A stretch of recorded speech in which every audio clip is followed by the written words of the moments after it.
బొజ్జగన్‌పై అయితే ఇంటికొచ్చాక ప్రిపరేషన్ అంతా పీస్‌ఫుల్‌గా సాగిపోతుంది. ఇక ఈవినింగ్ అయితే దేవుడికి మంచిగా పూజ కంప్లీట్ చేసేసి, ఇండియన్ పాలిటీ అయితే స్టార్ట్ చేసిన శాంతంగా. ఇక్కడ చదువుతున్న book Indian constitution at work. ఇది అయితే బేసిక్ ఫండమెంటల్స్ అనమాట. మనం బేసిక్ నుంచి స్టార్ట్ చేస్తేనే మనకు కాన్సెప్ట్ మంచిగా బిల్డ్ అయితాయని నా ఒపీనియన్. అందుకోసమని ఎన్‌సీఈఆర్‌టీ బుక్స్ అయితే నేను ప్రిఫర్ చేస్తున్నా. సో, నాలాగా ఎవరైనా బిగినర్స్ ఉంటే మంచిగా ఎన్‌సీఈఆర్‌టీ బుక్స్ అయితే మంచిగా చదువుకోండి. కాన్సెప్ట్ బిల్డ్ చేసుకోండి ఫస్ట్ అయితే. ఎన్‌సీఈఆర్‌టీ మీద మంచిగా పట్టు వచ్చిన తర్వాత స్టాండర్డ్ బుక్స్‌కి వెళ్ళండి.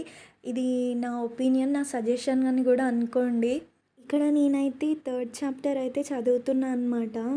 ఎన్‌సీఈఆర్‌టీస్ ఏంటంటే మనకి సింపుల్‌గా అర్థమయ్యేలాగా ఉంటుంది. ఈ ఎన్‌సీఈఆర్‌టీస్ చదవడం వల్ల మనం ఆన్సర్ రైటింగ్ స్కిల్ కూడా ఇంప్రూవ్ చేసుకోవచ్చు. నెక్స్ట్ వీడియోలో మరిన్ని విషయాలు మాట్లాడుకుందాం యూపీఎస్సీ గురించి. Bye bye.